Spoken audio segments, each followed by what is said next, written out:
Kalau buku-bukunya nanti dibaca, kita akan bayarkan royalti per halaman terbaca oleh setiap pembacanya gitu. Si Lupus itu tuh anak gaul Jakarta lah gitu. Kayaknya kalau sekarang tuh Senoparty say gitu. Di sana tuh di museumnya itu tuh mereka ngumpulin tuh buku-buku dari berbagai macam terjemahannya. Indonesia belum ada. Gua kasih yang Indonesia. Gua harus bawa buku ini kalau gue terdampar gitu. Karena mungkin ada inspirasi atau ada yang sesuatu yang bisa gue pelajari dari situ gitu. I'm an atom bomb. Yes. I'm gonna explode.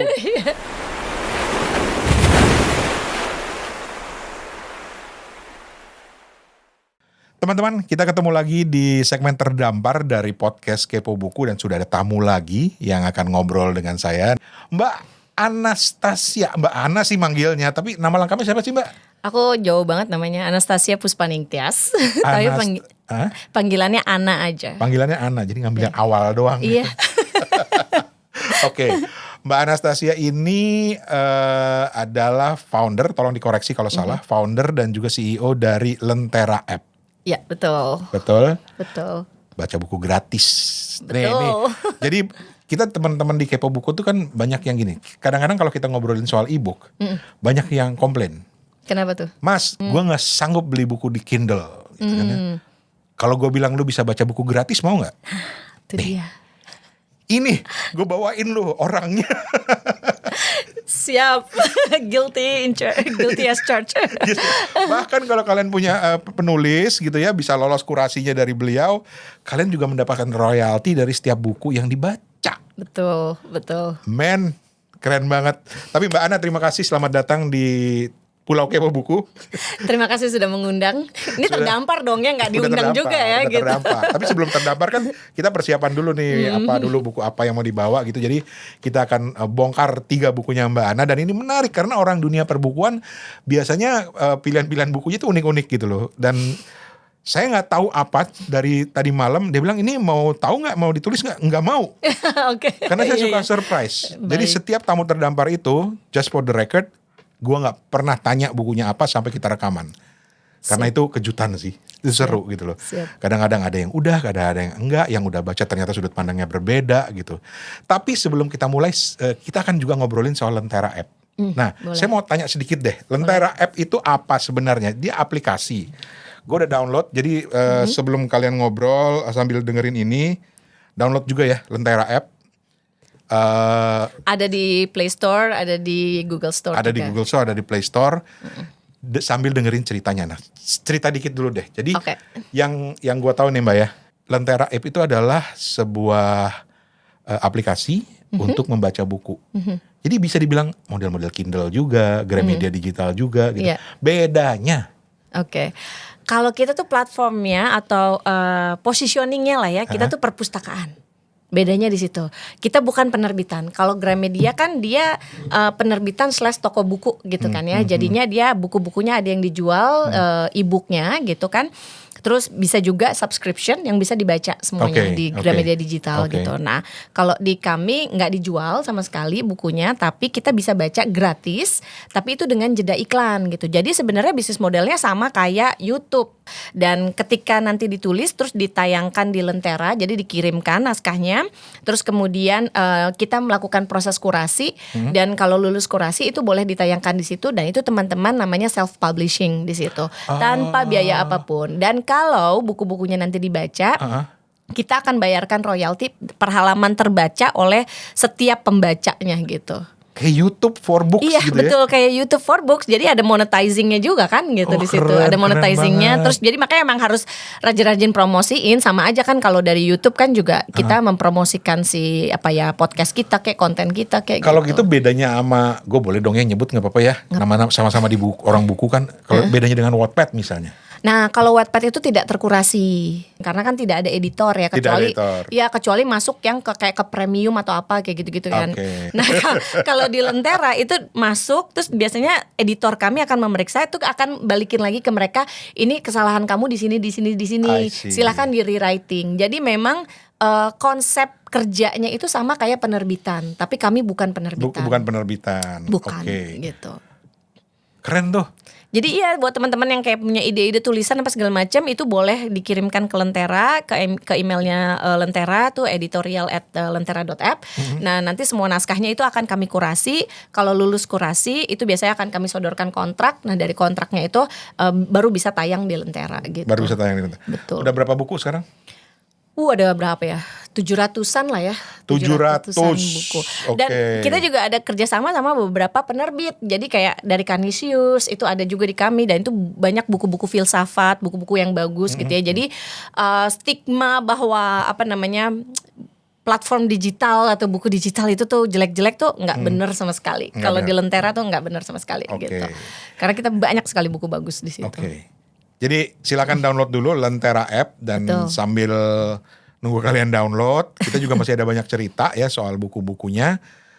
Dan juga nanti kita akan lebih tahu lebih jauh deh soal Lentera app tuh apa gitu. Gue sih baru pertama kali ngobrol sama Mbak Ana udah langsung jadi nih nemu nih kayaknya gue publisher nih buat buku-buku gue gitu kan. Mantap kan gitu. Dan buku yang udah pernah terbit sebelumnya pun boleh diterbitkan ulang di Lentera. Kan balik lagi kayak perpustakaan ya gitu kan. Jadi perpustakaan kan buku-buku yang udah lama, yang udah kuno juga nggak apa-apa gitu. Jadi kita memperpanjang usia royalti dari para penulis gitu. Keren. Oke, kita akan ngobrol lagi banyak tentang Lentera, tapi sekarang kita akan masuk ke buku yang pertama. Jadi udah siap didamparin ya, Mbak Ana ya. Oke, sebentar lagi.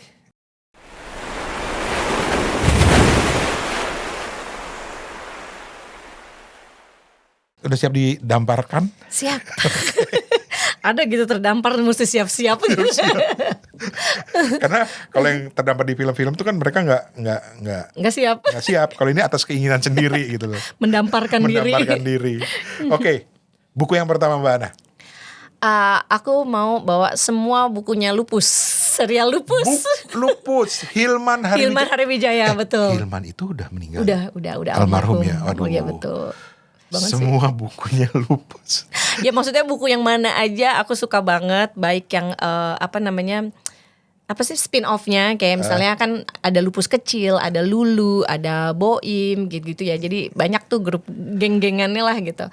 Ada Olga sepatu roda gitu. Gue yang masih ingat tuh Kejarlah Daku Kau Kujitak. Ketahuan umurnya saudara-saudara. Oh iya benar. Dari pilihan. Enggak juga loh, karena Lupus itu diterbitin lagi sama Gramet. Jadi anak Gen Z juga baca. Gue anak Gen Z. Karena apa? Kadang-kadang dari pilihan bukunya udah tahu deh. Kayaknya gue bakal jadi temenan baik gitu. Mikir gitu, rata-rata kan gitu. Jadi kalian tuh bukan hanya bisa ngobrol tentang film apa yang lu suka, klub bola apa, buku. Karena dari patokan buku juga, wah, I know we're going to good friends gitu ya. Hilman Hariwijaya Lupus itu tahun berapa ya pertama? 80-an. 80-an. Iya. Sebuah konsep yang baru waktu itu kan ya. Iya. Bisa tiba-tiba muncul bukunya Hilman, buku yang tulisannya itu, kita kan dulu tuh kalau buku tuh kan proper gitu ya, tulisannya tiba-tiba dengan bahasa gaul dulu gitu kan ya. Gue, lo ya. Itu wah, konsepnya kok keren banget. Dan Hilman Hariwijaya itu memang seorang jenius sih. Iya betul. So why? Apa yang paling disuka sih dari Hilman, dari bukunya, dari Lupus ini? Dia tuh ringan, si Lupus itu tuh ringan banget. Terus sepertinya receh, tapi gue tuh ngelihatnya nggak sereceh itu. Tapi dulu nggak tahu ya, kan aku baca Lupus itu dari SD gitu kan. Nah waktu SD baca ya udah baca aja dan terhibur dengan kebanyolannya, kegaulannya gitu. Karena kan aku tinggalnya tuh di Bogor ya gitu kan. Nah sedangkan si Lupus itu tuh anak gaul Jakarta lah gitu. Kayaknya kalau sekarang tuh Senoparty say gitu. Cuman agak beda dikit gitu. Nah itu jadi kayaknya seru banget gitu. Jadi aku ngebayangin kayak Dairy Queen tuh kayak gimana ya, karena mereka suka nongkrongnya di Dairy Queen.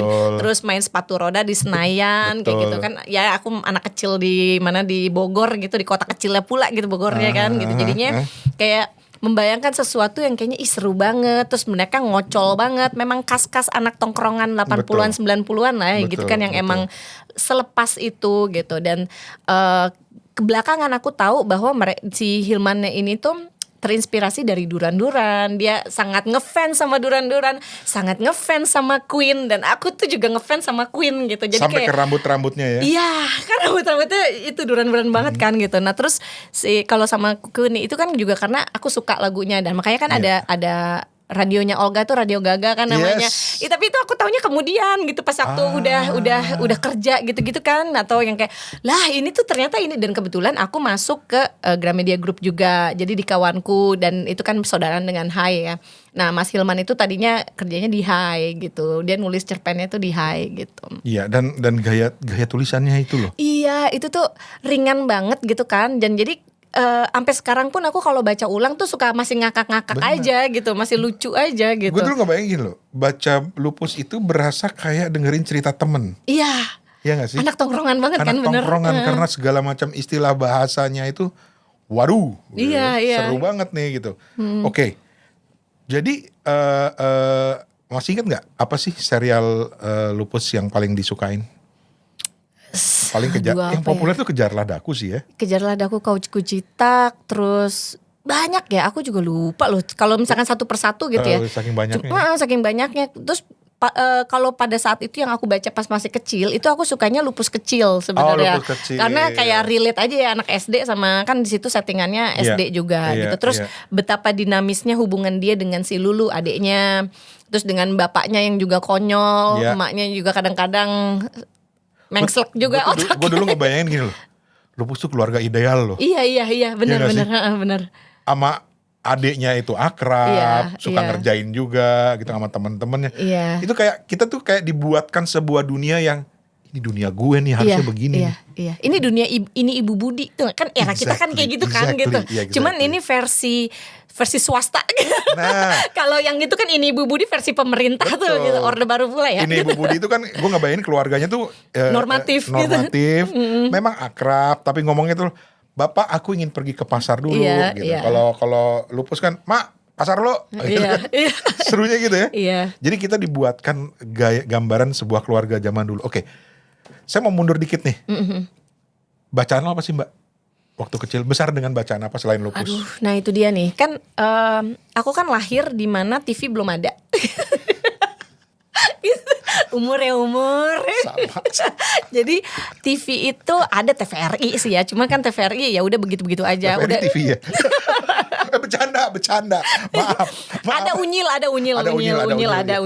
Oshin ada. Oh ya Oshin, tapi kan Oshin mak gue yang nonton, gue cuma ngikutin aja, tapi bete gitu kayak pengen nontonnya unyil gitu. Kamu bicaranya Pak Harto gitu ya, ini kalau pencapir. Tapi apa? Cerdas cermat. Ya Allah gue masih apa. Ya kayak gitu. Nah ya itu jadi pokoknya TV pertama yang mulai banyak kartun-kartunnya itu tahun 88 ya, which is itu RCTI gitu. Tapi itu pun dulu masih pakai recorder. Kita nontonnya numpang ke tetangga yang punya recorder gitu. Dan di eraku tuh juga listrik masih, walaupun aku tinggalnya di Bogor ya, saudara-saudara, itu bukan pelosok banget gitu ya. Nah itu pun listrik baru habis di jam 3 sore kalau gak salah. Jadi kita gak kesiannya. Halo Pak Harto.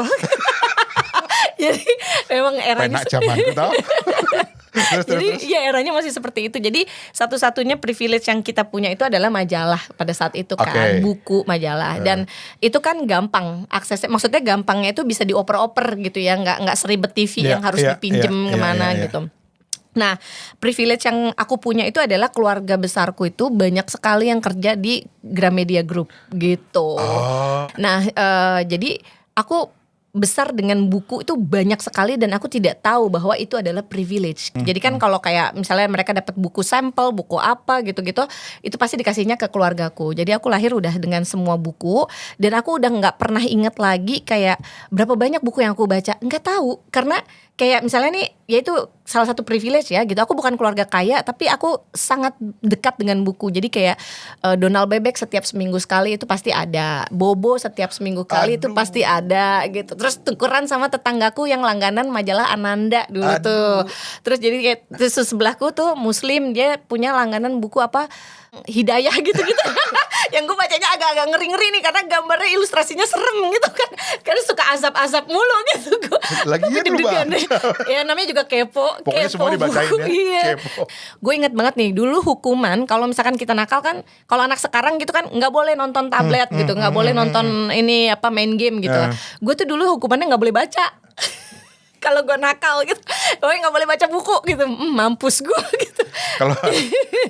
Kalau anak sekarang dikejar-kejar sama ibunya suruh baca buku suruh baca kan. buku. Iya. Hukuman. Itu dunia yang ideal banget sih lo di klik. Guys, Betul. ini yang namanya privilege. Jadi Iya, privilege gua itu. privilege itu bukan punya paman orang kaya, punya orang tua presiden, yang dan lain sebagainya gitulah ya. Tapi privilege itu adalah punya keluarga yang kerja di penerbitan. Betul. Jadi emang ya itu kayak aku tuh baca sampai naskah-naskah aslinya apa tuh namanya Disney. Serius. Beneran. Tapi udah diterjemahin. Jadi tuh dulu Gramedia tuh ngeluarin Masih buku draft dongeng. gitu ya? Enggak, buku dongeng, tapi dongeng karya asli dari cerita-cerita Disney. Jadi gue tuh malah nggak terlalu tahu Disney kayak Cinderella tuh kayak gimana atau apa tuh The Little Mermaid tuh kayak gimana Iya, gitu. iya, Karena iya, aku iya. bacanya tuh justru yang karya aslinya. Dan itu sebenarnya dark banget gitu. Emang. Dan gue nggak ngerti kenapa gue bacanya begini ya gitu kan. Jadi kayak yang dia si Arielnya itu kan dia meninggal Iya. gitu kan akhirnya gitu karena dikhianatin apalah kayak gitu-gitu. Terus Cinderella, terus yang Putri Salju itu semua naskah aslinya yang gue baca walaupun terjemahan. Gue pernah baca di mana gitu ya bahwa kisah-kisah Disney itu sebetulnya Oh itu dark semua. dark, ya. Iya. Dark banget ya. Iya, dark Putri banget. Salju, Betul. makan apel, itu kan serem Iya, banget. iya itu. Tapi ya itulah dongeng-dongeng zaman dulu dan yang menarik dari Mbak Ana ini adalah karena dia punya akses ke buku-buku seperti itu. Jadi you are so privileged gitu. Ya itu aku lagi nyari loh sekarang masih ada nggak ya diterbitin nggak ya? Kayaknya sih udah enggak deh. Udah gitu. jarang. Udah jarang Hans sekali. Christian Andersen aja kan itu Iya. dark. Iya itu aku baca Gadis korek juga. api itu gue Iya, kayak dia kan trauma mati lo kan, bacanya. baca, iya, dia Iya kan? akhirnya meninggal kan di gue depan. ngebayangin gitu ya di sudut nyalain korek satu-satu gitu. Ya kalau ini gak ada yang ceria dikit ya. Enggak, itu kan era 80-an tuh emang semuanya dark, Dark ini bukunya. semua ya. Orang kita, gue besar juga dari Sandiwara Radio Aryanggara. Kurang dark apa gitu, coba dengerin deh. Itu hiburannya loh. Hiburannya adalah kaset Sandiwara Radio Aryanggara gitu kan. Aryanggara itu adalah sebuah kasus Iya. beneran anak kecil dibunuh oleh orang tuanya. Kalau nggak salah Iya, ditenggelamin di bak mandi ya. Digebukin tapi ya terus akhirnya didiemin di kamar mandi gitu loh dengan keadaan dingin menggigil terus dia akhirnya kena pneumonia gitu kalau nggak salah gitu. kayak gitu dan akhirnya meninggal next day-nya sama ibu tirinya dan itu juga yang akhirnya punya persepsi ibu tiri itu kejam nah gara-gara kisah itu Betul. walaupun nggak bener ya gitu loh tapi Bener, ya betul. kisah itu saking boomingnya akhirnya jadi seperti itu dan kemudian dibikin plesetan sama DKI Warkop ya kan ibu kota lebih kejam daripada ibu tiri gitu. Kejamnya ibu tiri lebih kejam ibu kota. Iya itu. Menyenangkan ya hidup di zaman itu ya. Iya sih, karena ya itu kan kita sumber yang kita dapatkan itu adalah buku. Buku itu kan nggak ada visualnya. Jadinya kita Merangsang. memvisualkan sendiri gitu. Terus juga Sandiwara Radio ada suara-suaranya, tapi kan kita nggak ngelihat gambarnya ya Iya, gitu. Jadi kita juga berimajinasi ini kayak gimana ceritanya, kayak gimana tokohnya, betul. fisiknya, tampangnya gitu kan. Nah itu juga yang akhirnya membawa aku karena aku besar dengan imajinasi itu yang membawa aku akhirnya keliling dunia gara-gara buku. Aku menelusuri. Ini ada di mana nih, ada di mana? Aku ketemu sama siapa tuh Hans Christian Andersen, nggak orangnya ya gitu, karyanya tuh yang di Swedia ya, apa namanya? Ngeliat itu ya, yang batu, patungnya itu ya patung. kecil banget ternyata. Oh kecil ya aslinya? Kecil banget, kayak mannequin piece gitu, kecil gitu. Ini satu sisi lagi dari Mbak Ana yang nanti akan kita gali lagi. Tebak, dia udah pernah kemana aja. Ntar. Gue gak ketebak beneran, lu pernah kesini keren banget gitu. Tapi ini bagian dari membaca yang kemudian merangsang beliau untuk keliling dunia ya. Iya. Keren banget. Oke, kita akan kembali di Terdampar sebentar lagi. Jadi tetaplah bersama kami di Kepo Buku.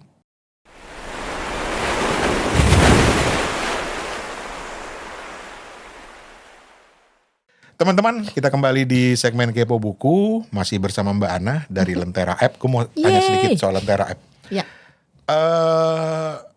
Buku-buku apa aja sih yang ada di Lentera App itu yang bisa dibaca secara gratis oleh teman-teman? Ya, semua buku itu bisa dibaca gratis dan kalau ngomongin genrenya itu kita ada fiksi dan non fiksi. Kalau yang fiksi itu karena mayoritas pengguna kami itu kan Gen Z ya, jadi banyak buku teen lead gitu, terus tentang drama-drama gitu. Tapi bukan berarti itu mereka receh ya, nggak receh sama sekali dan itu banyak yang yang bisa membantu teman-teman di Gen Z itu, teman-teman Gen Z untuk relate dan mungkin jadi ngerasa nggak sendirian atas semua peristiwa hidup yang mereka alami gitu. Jadi kayak misalkan ada yang pernah dibully gitu, terus kita bisa baca buku tentang fiksi ya, buku fiksi tentang anak yang dibully gitu misalnya. Ketika mereka jatuh cinta, mereka bisa berbagi perasaan, oh gue banget nih, iya gue juga gini lagi, ini lagi gitu loh. Jadi itu yang kita proyeksikan ke teman-teman di sekolah. Jadi kita kerjasama sama sekolah-sekolah untuk mengajarkan mereka, terutama guru-gurunya, untuk menceritakan buku, bukan membaca buku. Kenapa? Karena kalau kita membaca buku itu kayak programnya pemerintah. Ini ada buku sastra, kan pernah ada ya yang sastra masuk ke kurikulum. Ini ada buku-buku ini, bukunya Pram, bukunya ini, bukunya ini. Nggak akan ada dibaca gitu. Bukunya Pram nggak mungkin. Iya sih. Terus. Ya itu nggak akan dibaca. Kenapa? Karena mereka tidak akrab dengan buku. Mereka nggak lahir di eranya gue gitu. Mereka lahir di era udah ada medsos, udah ada Facebook minimal gitu kan. That's a good point. Nah, kenapa? Jadi mereka tuh tidak terbiasa untuk membaca. Mereka tuh terbiasa untuk mendengarkan atau melihat dua itu kan, atau membicarakan. Nah, gue tuh mau membuat si buku ini untuk dibicarakan kayak layaknya kita ngomongin film, ngomongin gosip artis gitu kan. Yang kemarin si ini cerai loh, ini selingkuh gitu. Nah, kita juga bisa bilang gitu. Kemarin tuh buku yang ini tuh gue baca ya, sekarang udah sampai di bab sekian. Masa dia ternyata begini loh gitu. Gila banget, itu plot twist banget gitu. Nah itu yang pingin banget bisa gue dekatkan ke mereka. Jadi kayak ngobrolin kayak drama. Iya kayak gitu ngobrolin kayak drama kan, yang serial kan lu udah sampai serial nomor berapa nih gitu kan. Nah itu juga buku bisa seperti itu, kayak udah di bab berapa nih gitu. Nah itu yang kami latih adalah gurunya untuk belajar memantik pertanyaan-pertanyaan itu gitu. Dan itu yang selalu kita bilang juga di Kepo Buku Mbak Ana, bahwa ketika mereka mengirimkan reviewnya, cerita aja gitu loh. Nggak usah kayak bagian ini membuat kami, bagian ini terlalu. Pokoknya ngobrol aja, cerita aja. Dan itu yang selalu kita ajak teman-teman untuk ngobrol. Dan ternyata senang punya, wah kita sepaham lah Mbak, beneran. Iya, tapi karena menarik loh itu, jadi diajarin gurunya justru ya. Gurunya, soalnya kan gini, satu guru itu kan mereka bisa punya ratusan siswa ya, atau puluhan, ratusan. Bahkan saya menggunakan percontohan di SMA N9 Tangerang. Si gurunya ini baik sekali dan punya visi yang bagus sekali untuk siswanya. Dan namanya Bu Vena. Hai Bu Vena. Halo Bu Vena. Nah, kapan-kapan kesini ya Bu Vena. Iya boleh banget. Nah dia itu memaksa dalam tanda kutip siswa-siswanya untuk membaca, yaitu dengan menceritakan, tau nggak ada buku yang ngomongin gini. Nah terus abis itu muridnya disuruh baca. Cuman kan mereka itu nggak punya resources untuk bisa punya buku 40 biji dibaca, didiskusikan di kelas kan. Nah akhirnya dia kerjasama sama Lentera, membuat Lentera. Oke, karena Lentera itu kan dia bisa dibaca serentak gitu kan. Nah akhirnya dia pilihlah buku-buku yang ada di Lentera, dibaca, terus itu ditugaskan ke siswanya untuk dibaca di rumah gitu. Terus nanti mereka akan ngambil 1 jam pelajaran untuk mendiskusikan buku itu, membicarakan buku itu gitu. Apa yang lagi populer di Lentera sekarang bukunya? Masih ingat gak? Sekarang tuh lagi bukunya Bu Nani Ariano gitu, yang Arianto apa Ariano? Ariano. Itu namanya judulnya 7 itu komplit. Sama Tirai Nadira gitu. Nah 7 itu komplit itu tentang persahabatan ibu-ibu gitu ya. Tapi mereka tuh udah ngegeng dari zaman kuliah. Keren. Jadi kalau kayak geng cinta gitu loh ceritanya. Keren. Jadi udah ngegeng dari geng cinta dulu gitu. Kayak Ada Apa Dengan Cinta ya teman-teman. Nah itu cuman kan seiring dengan berjalannya waktu kan permasalahan hidupnya udah beda ya gitu. Ada sekarang udah mulai tua gitu ya. Jadi kayak mereka mau jalan-jalan kemana gitu. Jadi kayak harus minta izin suami. Permasalahannya beda. Kalau dulu ngobrolinnya cowok gitu ya, atau ngobrolin cewek gitu, yang sekarang diobrolin, lu pakai obat darah tingginya apa? Iya, itu dia. Oke. Bener banget. Itu kita lagi ngobrolin orang lain, bukan kita. Kalau kita sih tetap muda terus. Oh, abis. Harus. Oke. Nanti kita akan ngobrolin lagi soal Lentera App. Tapi sekarang buku yang kedua.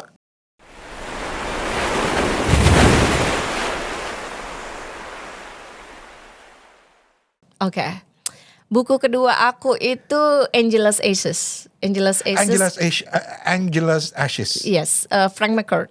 Oke. Penulisnya. Dia menang Pulitzer. Itu sebenarnya bukunya itu autobiografi. Ini buku lama kan? Udah lama, iya buku lama. Ya kan karena sepanjang masa ya maksudnya aku sukanya emang dari dulu kayak Lupus juga lebih lama lagi gitu kan. Nah itu aku suka banget sama buku itu tuh menceritakan tentang perjalanan hidupnya dia. Oh yang itu loh waktu bencana kelaparan di Irlandia. Gitu. Jadi kayak panen kentang di sana tuh gagal semuanya, busuk segala rupa, dan itu setelah Perang Dunia ke-1 gitu. Jadinya 1 apa 2 ya? Aku lupa. 2 kayaknya 2. Setelah Perang Dunia Kedua gitu. Jadinya memang bencana kelaparan itu tuh nyata banget, bener-bener nyata lah gitu. Dan itu tuh apa ya? Sebenarnya kalau ngomongin background itu kesedihan kan. Sebenarnya sedih banget gitu. Cuman si Frank McCourt-nya itu tuh bisa menuliskannya itu dengan banyak kelucuan, walaupun kelucuannya itu tuh getir gitu ya.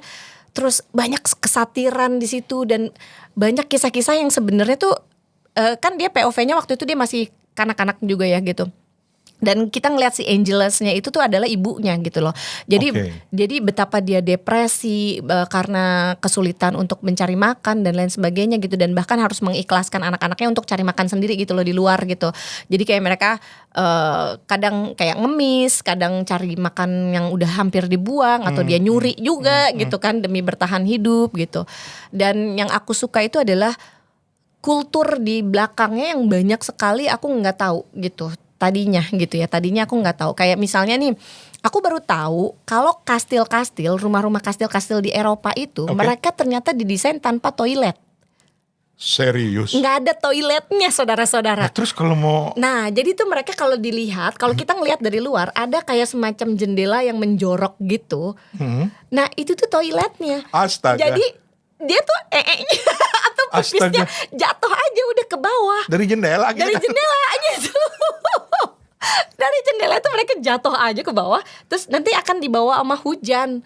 Jadi tuh kalau orang yang tinggalnya, kan kalau yang kastil-kastil itu biasanya mereka di dataran tinggi gitu. Nah tuh jadi yang miskin-miskin tuh di bawah-bawah tuh. Nah jadi kalau misalkan hujan atau apa tuh mereka udah baunya apa tahu deh, udah bau pesing, bau pup, bau apa gitu. Jadi ke bawah ke situ. Nah si Frank McCourt itu rumahnya di bawah itu, dia di pinggir sungai Limerick gitu, di apa namanya, di cerita itu ya, di kota itu. Nah di situ jadi yang kayak udah bau apalah kayak gitu-gitu. Jadi yang ya udah hidupnya menyedihkan banget, dan mereka kan dingin ya gitu, dingin banget gitu. Jadinya memang banyak orang yang meninggal juga gitu karena mereka lapar, kelaparan, terus juga mereka kedinginan gitu. Dan itu tuh keren. Wah itu salah satu buku yang menyentuh banget. Saking menyentuhnya, aku pengen banget bisa ke Irlandia pada saat itu. Dan in the end, aku pergi ke sana dan aku napak tilas tuh di sana ke kota-kota yang mereka yang Irlandia. Ada ke Irlandia. Dan aku napak tilas beneran, datang ke tempat di itu kan bukan cerita yang populer banget, maksudnya populer gitu, tapi bukan yang komersil, bukan komersil kayak Game of Thrones. Game of Thrones itu kalau kita ke sana di Irlandia itu juga ada beberapa kayak, atau Harry Potter gitu. Ini syutingnya di sini, syuting di sini. Jadi udah jelas gitu. Kalau di sini enggak. Jadi kita napak tilas, gue ngelacak sendiri gitu. Gila. Tapi kebetulan terbantu sama mereka tuh punya Frank McCourt Museum gitu. Dan gue punya bukunya itu versi Indonesia sama versi yang bahasa Inggris. Kebetulan gue bawa dua-duanya gitu. Terus di sana tuh di museumnya itu tuh mereka ngumpulin tuh buku-buku dari berbagai macam terjemahannya. Indonesia belum ada. Gua kasih yang Indonesia. Berarti nanti kalau kita ke Museum Frank McCourt di Irlandia, yang buku itu dari lo ya? Iya. Semoga masih ada atau semoga ada. Tapi memang tujuannya ke Irlandia itu karena itu. Iya. Itu tujuan pertama gue pengen banget ke sana, gue pengen lihat kayak gimana, karena cerita itu bener-bener yang menyentuh gue, masuk ke hati gue. Tapi lu nggak nyobain banget WC di kastil-kastil itu? Ya enggak lah. Kayaknya ya kan? udah dipunyain sama siapa juga kali ya. Gitu. Gila, jadi lu banyak jalan juga ya. Tadi kan sempat cerita dikit kan lu banyak keliling juga. Dan itu buku yang membuka wawasan lu ya jadi ya. Salah satunya ya. Udah pernah kemana aja? Aduh.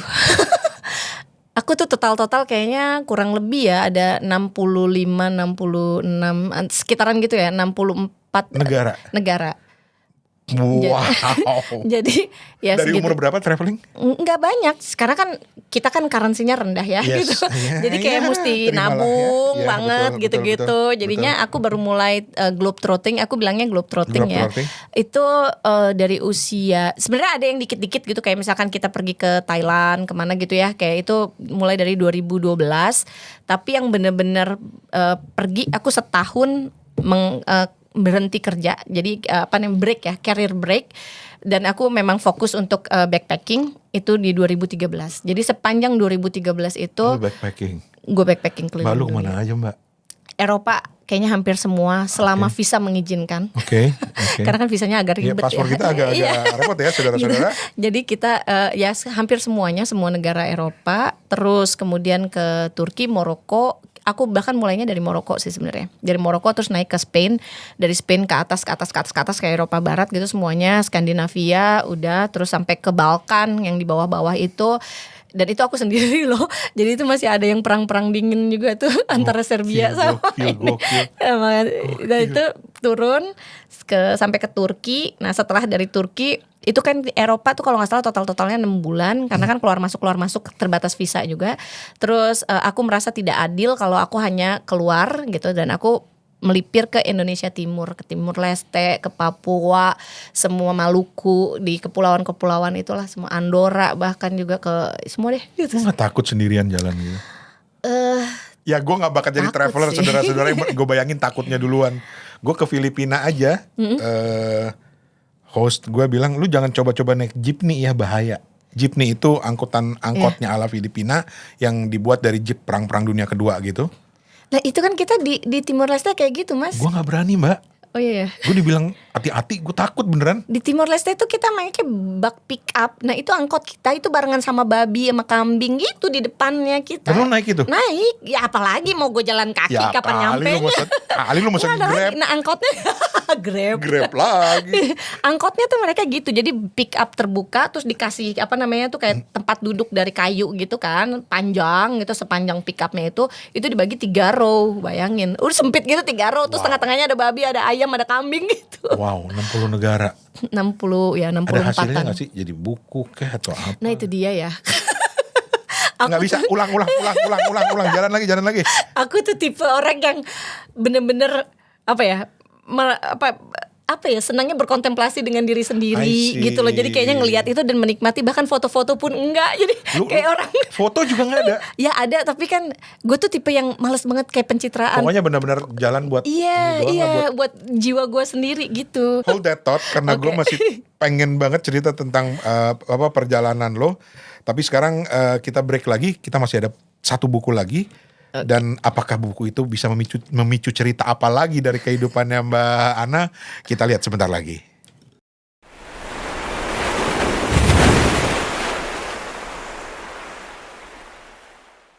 Kita kembali di Terdampar. Dan gue tuh senang banget gitu ya, karena tamu-tamu di Terdampar ini Mbak ya, punya banyak cerita.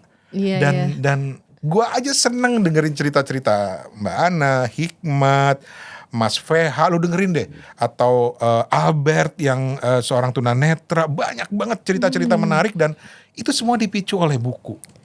I see, ya itu dia. Makanya aku sangat-sangat sedih gitu ya mengetahui statistik gitu bahwa generasi yang sekarang itu tuh nggak baca buku gitu. Nah makanya aku bikin si Lentera ini, karena aku kayak pengen menularkan kecintaanku terhadap buku. Aku bukan penulis, tapi aku cinta banget sama buku gitu. Lu mulai bikin Lentera tuh kapan sih Mbak? 2022.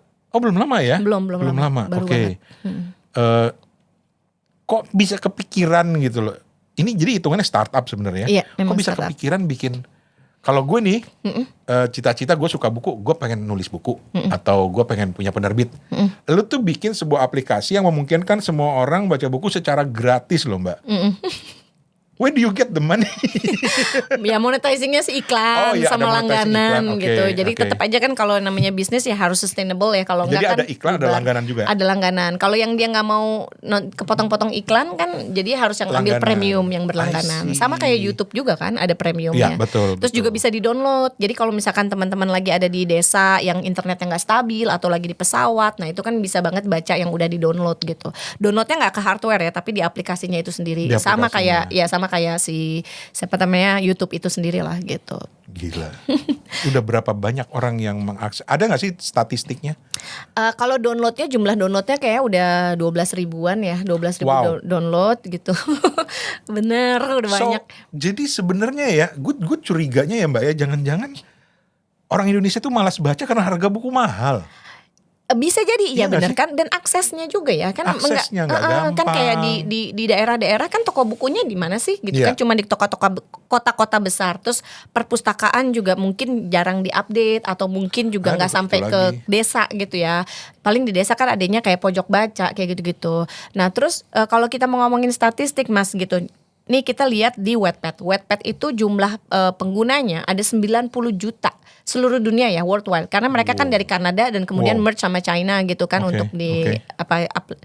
apa sih aku Webtoon. Nah, Webtoon, oke. Webtoon itu mereka merge, dan Indonesia itu terakhir tahun 2024 itu peringkat ke-7 terbanyak pembacanya di Wattpad. Wattpad. Sih? Ke-7. Si? Jadi kalau kita lihat seenggaknya tuh kurang lebih berarti kan ada kali 10 juta lebih mah gitu kan. Itu. Dan kita Yang dibilang baca. bangsa yang malas membaca gitu. Nah, aku juga sebenarnya mempertanyakan statistik itu karena ini ngitungnya dari apa sih gitu loh. Apakah berdasarkan penjualan bukunya, ataukah berdasarkan jumlah perpustakaannya, jumlah pengunjung yang datang ke perpustakaan, atau apa gitu. Karena ya balik lagi, mereka memasukkan parameter digital nggak ya gitu. Karena ya itu bisa jadi pengguna ke-7 terbanyak dan itu populasinya 90 juta. Jadi masa sih 10 juta nggak ada gitu kan. Itu dia. Nah itu ya. Sudahlah, Sebenarnya pokoknya banyak kan. jadi karena gini, banyak juga teman-teman pendengar Kepo Buku tuh yang merekomendasikan gitu kan, kayak lu ke Ipusnas juga bisa. Itu kan gratis. Betul. Walaupun agak bagi, please Ipusnas Iya. dibenerin aplikasi. Terus juga banyak loh aplikasi-aplikasi lainnya. Dan Betul. yang paling gua suka adalah anak-anak sekarang itu sudah lebih sensitif sama yang namanya buku bajakan. Iya betul. Ya Jadi itu mereka karena tuh nggak kerja mau keras gitu. teman-teman penulis juga kan Exactly. untuk mempromosikan beli yang Exactly. asli gitu. Dan ketika lu ada platform-platform seperti ini, tentu saja jadi lebih menarik ya. Betul. Dan aku nggak bisa, kalau di Lentera itu kita nggak bisa di screenshot gitu, dan kita nggak bisa di download ke hardware. Jadi downloadnya itu langsung ke sistemnya, ke aplikasinya. Jadi sangat mereduksi pembajakan. Plus karena bukunya gratis, jadi pembajaknya ngapain, iseng Iya. banget bajak buku gratisan gitu. Ini buku bajakan nih, dapat dari mana? Dari Lentera. Ya lagu juga bisa kali baca di situ. Download aja gitu, Ngapain makanya. juga gue beli buku lo. Nah itu dia. Tapi oke, ini yang gue mau tanyain, karena gue tuh sekarang lebih aktif membaca e-book. Karena saya orangnya jorok satu, nggak bisa ngerawat buku. Yang kedua, rumah juga rentan sama rayap segala macam. Jadi saya baca e-book. Tapi Mbak, yang sering bikin gue mengganggu itu adalah ketika gue baca buku-buku bahasa Indonesia itu banyak-banyak formatnya PDF. Oke. Itu gak nyaman banget buat dibaca. Iya. Apalagi buat usia saya dengan kacamata yang sudah plus gitu ya. Sehingga gue lebih suka dengan EPUB Iya. atau teks gitu ya. Iya. Please tell me Lentera bukan PDF. Bukan, kita EPUB. Alhamdulillah. Kita EPUB, dan kita ada pengaturan untuk di fontnya, mau ukurannya mau yang kecil, sedang, besar gitu ada. Jadi kita menjembatani semua kalangan usia. Kalau yang anak-anak Gen Z itu tuh demennya kecil-kecil, gue juga mata udah mulai agak burem ya Kalau gue gitu. mentok paling gede kalau bisa. Nah itu Iya. ada gitu, dan kita nggak perlu di zoom-zoomin sih karena dia Satu layar akan 10 ngikutin. kalimat. Oke, jadi EPUB. Nah teman-teman itu yang membedakan kalau PDF dengan EPUB. Kalau EPUB itu kalau hurufnya kita perbesar, paragraf juga akan ngikut. Jadi kita cuma cukup scrolling. Cair lah gitu. Cair gitu. Kalau PDF itu kan lu harus, ya hurufnya besar, tapi kan lu bacanya harus geser-geser lagi Iya, gitu. karena di zoom gitu kan modelnya. Thank you sudah membuatnya dalam format EPUB. Halo Sama-sama. penerbit-penerbit yang punya aplikasi buku-buku elektronik, please lah pakai EPUB. Iya, dan kalau PDF itu kan dibajak ya. Itu lebih gampang dibajak. Rentan dibajak Rentan banget dibajak, gitu. betul. Jadi Oke. kita nggak mau buat sesuatu yang pasti akan merugikan teman-teman penulis. Betul. Oh ya, dan satu lagi di Lentera itu, kalau misalkan kita mau menulis, kita punya namanya literary agency juga Mas. Jadi literary agency itu nggak cuman kita berhenti di naskah, tapi kami memasarkan, karena kan kami digital nih. Oke. Nanti bisa ditawarkan ke teman-teman cetak gitu. Jadi boleh tuh nanti dapatkan dua ya royaltinya, royalti dari cetak sama royalti dari digital. Terus kami juga tawarkan ke PH gitu. Jadi kan makanya makanya aku kerja sama Gue Mas Hikmat excited banget juga nih, gitu kan. gue excited banget Jadi nih. boleh dong difilmin juga karena kan semua Iya. film juga idenya kan dari cerita ya, dari sebuah naskah gitu. Nah itu kami udah jual juga, ada satu yang akan ditayangkan oleh Forka nantinya. Terus kemudian ada juga kita tawarkan untuk diterbitkan di luar negeri. Jadi kami tuh juga pingin bikin si Lentera itu sebagai OTT gitu loh. Karena kenapa industri lagu, industri musik dan industri film itu mereka bisa berkembang dengan lebih cepat dibandingkan industri literasi. Salah satunya ya karena mereka punya platform OTT. Jadi kalau bikin film ya udah nggak ditayangin di bioskop, kita mungkin bisa nego ke OTT, tayangin di OTT atau mungkin sesimpel masukin ke YouTube. Dan itu bisa dinikmati oleh seluruh dunia. Jadi film kita go international that easy gitu loh. Dan apalagi lagu ya, lagu kan sekarang juga kayaknya udah nggak pakai produser-produseran, mereka bikin sendiri gitu ya anak sekarang gitu. Terus dimasukin ke Spotify atau dimasukin ke YouTube Music, fine gitu. Semudah itu, Go kan? international gitu. Dan itu juga untuk buku di Lentera App juga semudah itu ya. Itu yang ingin saya lakukan. Ada gitu. literary agency-nya juga. Betul. Keren. Jadi misalnya gue naruh buku gue atau nerbitin buku gue dan lolos kurasi di Lentera App, Lentera App bisa bantu hubungkan dengan penerbit. Betul. Makanya aku berkeliling dunia kan, karena ya itu salah satu jaringan yang bisa aku bikin gitu loh. Aku Keren. Aku bangun lah gitu, aku keren bangun. Banget, keren gitu. banget. Oke, buku yang ketiga Mbak Ana.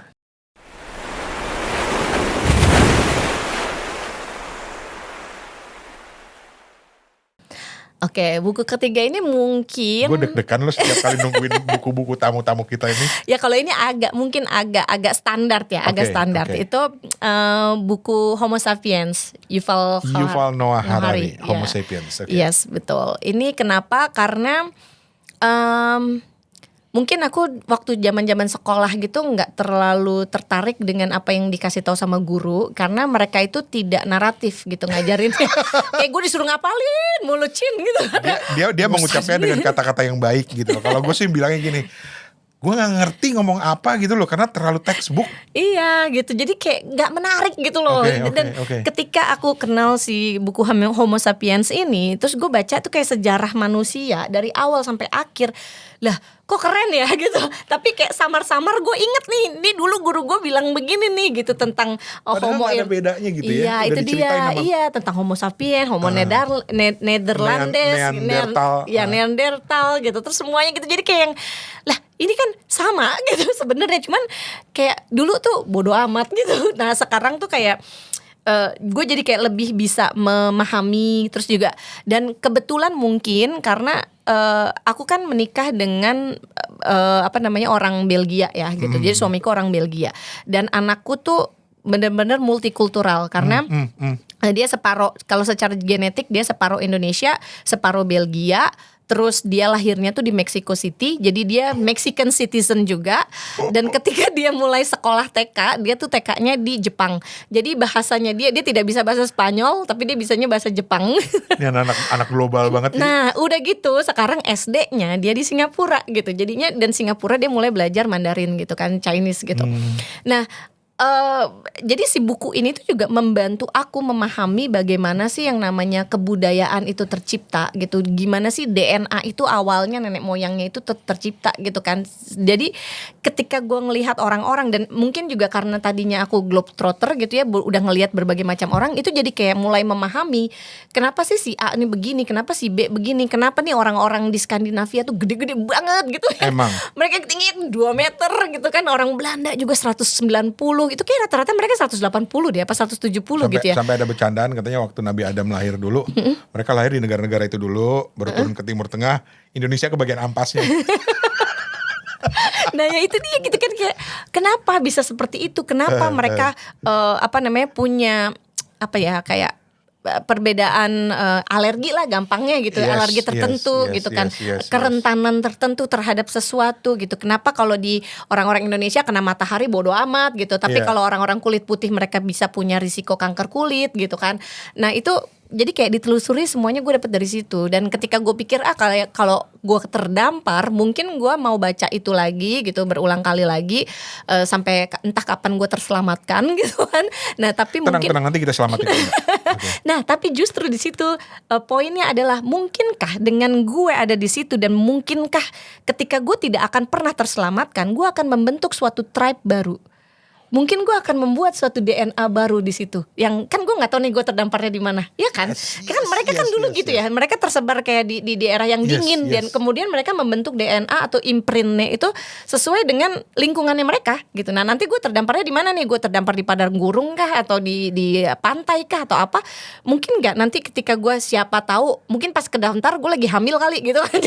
jadi kan mungkin gue bisa beranak pinak ya, walaupun dan lu bisa pasti menghasilkan ras baru. Nah di itu muka dia bumi. mungkin akan incest awalnya pasti loh ya kan Adam Hawa juga gimana mereka bereproduksi gitu kan pasti akan kesana gitu. Tapi itu mungkin nggak akan menciptakan suatu imprint DNA baru, genetik baru gitu dan lain-lainnya gitu. Dan itu jadi kayak menjadikan gue harus bawa buku ini kalau gue terdampar gitu, karena mungkin ada inspirasi atau ada yang sesuatu yang bisa gue pelajari dari situ gitu. Tamu kita kali ini teman-teman lagi-lagi membuktikan bahwa buku itu bisa membuat imajinasi lu kemana-mana. Bener juga ya. Iya kan?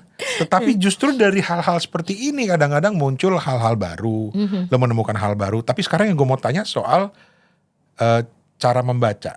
Karena Yuval Noah Harari itu walaupun gayanya enteng sebenarnya bahasanya ya. Tapi kan lumayan intimidated ya kalau tebal-tebal gitu buat beberapa orang gitu. Gimana cara lu membaca buku-buku yang seperti itu sih Mbak? Caranya gimana sih? Satu halaman catat. Enggak, gue bolak-balik. Jadi kayak misalnya nih gue baca, kadang kan memang nih ini nggak bisa dipungkiri pengaruh sosial media itu membuat fokus span orang tuh rendah gitu. Cuman kalau aku tuh nggak terganggu dengan fokus span yang untuk ada distraction kayak misalnya ada WhatsApp atau ada handphone atau apa gitu, bodo amat gitu kan. Aku bisa menganulir itu. Cuman otakku tuh kayak tiba-tiba anak gue udah kasih makan belum ya? Jadi kayak yang ke distract itu hal-hal yang bener-bener ada di kepikiran gitu. Gue udah ngerjain ini belum ya? Gue udah ini belum ya kayak gitu. Distraksi emak-emak. Distraksi mama banget beneran gitu. Nah itu biasanya gue ulangin. Tapi gue kalau misalkan udah membuka buku dan itu bukunya menarik, ini jangankan yang menarik, nggak menarik aja gue kayak harus selesai. Jadi gue tuh setiap kali jadi lu nggak bisa apa sih istilahnya sekarang? Do not finish reading atau apa ada lah istilahnya. Nggak bisa. Gue harus walaupun jelek pun sampai di akhir pokoknya gue baca, dan itu di tengah-tengah tuh gue bisa berhenti maki-maki ini gini goblok dan lu itu sampai paham ya? Ya sampai paham. Kalau nggak paham gue ulangin lagi. Apaan sih tadi gitu, ulangin lagi gue baca. Karena gue kalau gue punya kebiasaan kayak baca Yuval lah misalnya ya. Satu halaman tuh gue merasa harus tahu dulu apa isinya. Kalau nggak gue nggak akan beranjak. Iya. Dan itu benar-benar jadi obsesif banget. Iya. Gue agak-agak obsesif sih. Aduh. Jadi kayak harus baca sampai harus ngerti, dan kalau misalkan ini gue nggak ngerti, gue ulangin lagi. Dan gue nggak ada deadline ya kalau untuk baca buku gitu. Jadi ya udah dibaca aja tuh, buku biasanya dibawa kemana-mana gitu. Tapi cuma satu. Nah perkaranya adalah ketika gue udah selesai baca satu, udah abis nih. Nah bukunya nggak ada lagi. Nah itu gue biasanya lari ke digital. Kita tuh di Kepo Buku Mbak Ana ada istilah sundoku. Jadi yang beli buku nggak dibaca. Iya. Buku-buku koleksi sundoku lu udah berapa sekarang yang masih nunggu antrian? Ratusan. Karena sebenarnya gini, kalau dari buku itu juga aku banyak dikasih. Jadi kan karena kan ada kerjaan ya, di kerjaan tuh kayak sama relasi dari teman-teman penerbit, teman-teman komunitas yang mereka ingin memasukkan bukunya ke Lentera, menayangkan bukunya di Lentera, terus juga kayak kasih contoh kayak gitu-gitu. Jadi tapi aku tetap pingin baca semuanya gitu. Jadi memang ada banyak yang numpuk, cuman kan ya waktunya ya gitu kan. Betul. Karena selain aku mengerjakan Lentera, aku juga emak-emak anak 2 gitu. So sundoku itu bukan dosa. Iya bukan dosa. Tapi akhirnya Indian semua gue baca. Harus dibaca ya. Gue baca akhirnya gitu. Kayak misalnya nih sekarang kan aku lagi ada di Indonesia. Kalau di Indonesia kan bala bantuan banyak ya gitu, yang ngurusin anakku, ada mamaku, ada papaku, ada siapa, saudara, adik-adik, tetangga gitu. Jadi banyak gitu. Jadi aku jadi punya banyak waktu untuk sendiri gitu. Jadi itu biasanya aku baca. Dan di sini tuh juga karena mobilitasnya kan tinggi dan macetnya selalu kan Jakarta. Ember. Nah aku itu juga biasanya selalu baca buku gitu di jalan. Oke. Gitu. Dan kan banyak yang protes juga nih, ada beberapa lah yang protes. Lu ngomongin sundoku mah enak bang, lu punya duit buat beli buku. Sekarang gak ada alasan, ada Lentera. Gratis. Bisa dikasih wishlist juga di aplikasinya itu, ketika ada buku yang kamu lihat, wah ini kayaknya keren nih gitu kan, tapi belum ada waktunya baca, ntar di mark aja tanda love gitu. Nah itu akan muncul di wishlist lo untuk baca. Exactly gitu. Guys, udah deh gak ada alasan deh, gak baca deh beneran. Oke, kita sudah sampai di buku terakhir dan sebelum kita selamatkan Mbak Ana keluar dari pulau ini, kasihan anaknya nungguin soalnya belum dikasih makan. Iya lagi. Iya lagi. Nggak ada mak gue, Kita akan menyentuh soal pendek aja soal lagu.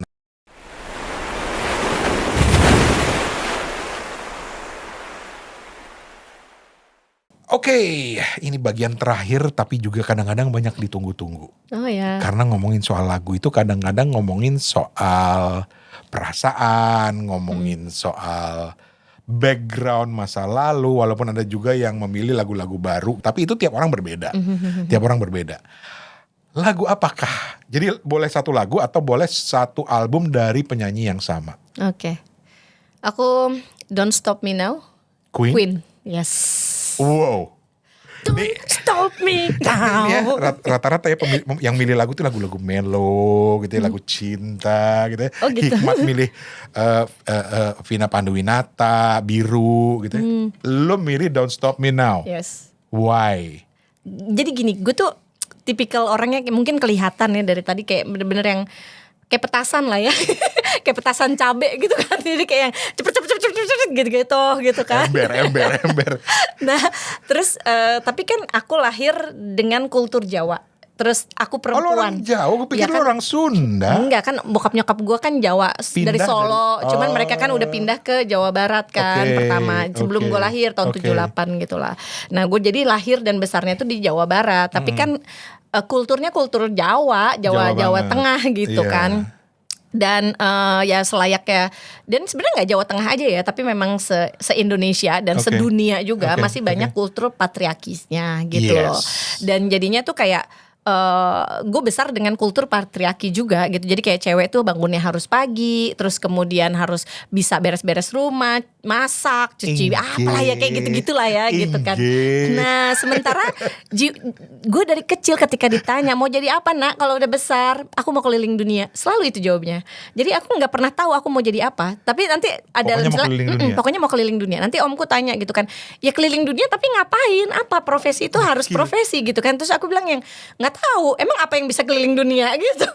Jadi dibilangnya kan pilot, cuman dulu dibilangnya pilot itu harus cowok. Era gue ya gitu. Gue umur 3 tahun 4 tahun tuh dibilangnya gitu, harus cowok. Oke, gue jadi pramugarinya deh gitu. Pramugari harus tinggi. Jadi gue waktu kecil pun gue kecil gitu. Jadi kayak nggak bisa gitu. Terus nggak jadi lagi gitu kan. Jadi apa ya? Terus Pak Deku kan karena wartawan dan pada saat itu dia dikirim ke banyak daerah-daerah gitu kan. Oke, gue jadi wartawan aja. Nah itu bisa. Ya udah, jadi cita-cita gue jadi wartawan dan kemudian sampai besar gue akhirnya beneran jadi wartawan. Tapi setelah gue jadi wartawan gue tahu gue nggak bisa kemana-mana gitu karena seniornya dulu tuh yang harus kemana-kemana penempatannya. Jadi begitu lu jadi wartawan, lu nggak langsung dikirim ke Gaza? Kagak, gitu, kirim ke ini ada mana sih tuh Gunung Pancar, deket juga Bogor gitu. Lu dikirim ke Ciputat dulu. Nah itu gitu, jadi apa gitu. Jadi tuh kayak di situ. Dan itu pas waktu gue kenal sama Queen gitu, ya itu di umur-umur gue kayak kuliah, kerja awal gitu. Gue denger lagu ini tuh kayak bener-bener membangkitkan semangat gue. Dan gue tuh punya banyak hayalan ya, karena gue besar dengan buku itu ya. Jadi banyak sekali hayalan, banyak sekali cita-cita yang buat orang tuh kayak lu gak bakalan deh gitu, mustahil gitu-gitulah gitu. Jadi kayak dulu tuh dari kecil ya, gue inget banget nih ya, gue umur 9 tahun itu gue kelas 2 apa kelas 3 SD dikasih tahu sama guru, kan pelajaran geografi dulu ya kayaknya. Kalau lu jalan dari titik A menuju titik B gitu kan, terus lu terus aja jalan ke arah barat, nanti lu akan muncul dari arah timur. Jadi karena bumi itu bulat, jadi lu akan mengelilingi. Lu tahu apa yang gue lakukan? Sampai di rumah, gue ambil sepeda gue jalan. Dipikir bumi segede Cibinong. Makanya itu dia, gue jalan situ sampai akhirnya kok udah gelap ya, ini kapan nyampe aja ya. Saking gue bener-bener termotivasi, gue pengen keliling dunia. Dan bahkan kayak orang-orang sekitar gue tuh, karena gue bukan dari keluarga kaya ya, jadinya dan dulu tuh tiket pesawat kan mahal banget kan. Nah dari situ tuh setiap kali orang bilang kamu mau kemana? Mau keliling dunia. Itu kayak yang halah gitu, pasti kayak diremehin gitu, kayak yang gak mungkin gitu. Nah terus tapi gue percaya bahwa gue akan bisa, gue pasti bisa. Dan akhirnya ya lumayan bisa, walaupun belum semua negara gue datengin, tapi ya itu Don't Stop Me Now. Don't Stop Me Now. Don't Stop Me, I Will Never Stop. Mbak Ana, dari cerita lo tentang kesukaan terhadap lagu ini dan dari obrolan kita udah hampir sejam ke belakang ini, ada satu lirik dari ada satu bagian kecil lirik dari Don't Stop Me Now itu yang gue pikir ini nggambarin lu banget nih. Apa tuh? Yang ketika dia bilang I'm an atom bomb. Yes. I'm gonna explode. Nih bom atom dari Cibinong. Dan itu juga ya ketika aku memutuskan untuk bikin startup, aku bukan dari latar belakang pendidikan yang keren-keren kayak. Lu tapi latar belakangnya IT. Enggak, gue jurnalistik. Gue benar-benar jurnalistik, wartawan ya? iya Okay. wartawan. Dan gue memang benar-benar fokus ngambil jurnalistik, makanya gue cinta membaca dan kemudian menulis gitu kan. Okay. Nah itu kan kalau founder-founder lain kan mereka, kalaupun Indonesia minimal tuh mereka universitas negeri lah ya gitu. Gue enggak, gue swasta, jelek lagi. Maaf ya. Tapi emang benar pada saat itu jelek gitu. Kan gak disebut Gak disebut universitasnya. gitu. Tapi yang buat yang tahu-tahu aja lah gitu. Yang sekuliah sama dia langsung Anastasia. Ya itu tuh nggak bagus sama sekali. Terus gue juga bukan S2, gue S1 gitu. Terus yang ketiga, gue nggak punya jaringan gitu, kayak misalkan kan biasanya itu kenal anaknya siapa, ininya siapa gitu. Tuh gue nggak ada kayak gitu, nggak ada privilege. Gue nggak tahu IT pula, itu yang keempat. Cuman untungnya suami gue tahu gitu, jadinya bisa minjem otak dia sebentar gitu. Nah hal-hal seperti itu yang dan memang dunia startup itu susah. Dan gue maksudnya si Lentera itu lahirnya di saat Winter Tech. Jadi orang-orang udah nggak mau, udah kapok lah gitu ya dengan kapok sama mainan startup gitu. Dan kemudian pas waktu Lentera udah launching, banyak founder di Indonesia yang kemudian fraud, kayak kasusnya eFishery, kayak kasusnya TaniHub gitu, Investri gitu kan. Jadi banyak banget dan akhirnya kayak makin sulit untuk mendapatkan pendanaan gitu. Tapi ya itu balik lagi, I never stop deep dreaming and I know I will succeed and that's it. So don't stop me now. Don't stop me now. Yes. Keren banget. I will explode. Teman-teman, salah satu hobi dan hal yang membuat gue suka bikin acara segmen terdampar ini, ngundang tamu-tamu ini, karena di situ gue sadar bahwa gue banyak inspirasi gitu loh. Bukan hanya dari bacaan, tapi dari inspirasi dari kehidupan orang lain. Karena kita tuh kadang-kadang kepo, mau tahu urusan orang lain. Nah, urusan yang kayak begini dari orang lain yang harusnya lu kepoin. Ya betul. Bukan jangan kawin nanyain kapan cerai kawin. Kapan lu kawin, udah tua gak kawin. Atau kawin cerai artis atau enggak yang kayak begini nih. Dan mudah-mudahan kita bisa membawa inspirasi ini sampai ke teman-teman semua. Kalau bahasa radionya sampai ke ruang dengar Anda. Asik. Mbak Ana, terima kasih banyak. Sama-sama, terima kasih for having me. How do I reach atau teman-teman Kepo Buku untuk menjangkau Mbak Ana di aplikasi apa, di media sosial apa sih? Aku ada Instagram Ana_Puspaningtyas, double N ya, ANNA _Puspaningtyas. Ana Puspaningtyas gitu ya. Kalau Lentera atau lentera.app. Lentera.app ya. Dan langsung download aja Lentera app. Ya, mudah-mudahan kita bisa kerjasama ya Mbak. Iya, amin. Oke, so terima kasih sudah menginspirasi saya hari ini. Semoga menginspirasi teman-teman semuanya juga. Kita ketemu di episode lain. Siapa lagi tamu yang akan kita undang nanti. Pokoknya bahkan dari obrolan dengan Mbak Ana aja udah kegambar nih. Oh ini gue mengundang ini, ini. Udah tahu banget. Karena kita circle-nya itu aja ya. Itu aja kayaknya gak jauh-jauh. Betul. Thank you banget Mbak Ana. Terima kasih banyak juga, Mas dan Reni. sukses dengan Lentera app-nya. Terima kasih. Thank you teman-teman. Dengan podcast buku. Bye-bye. Kepo Buku kok podcast buku. Edit please. Nyantai gitu mah editnya.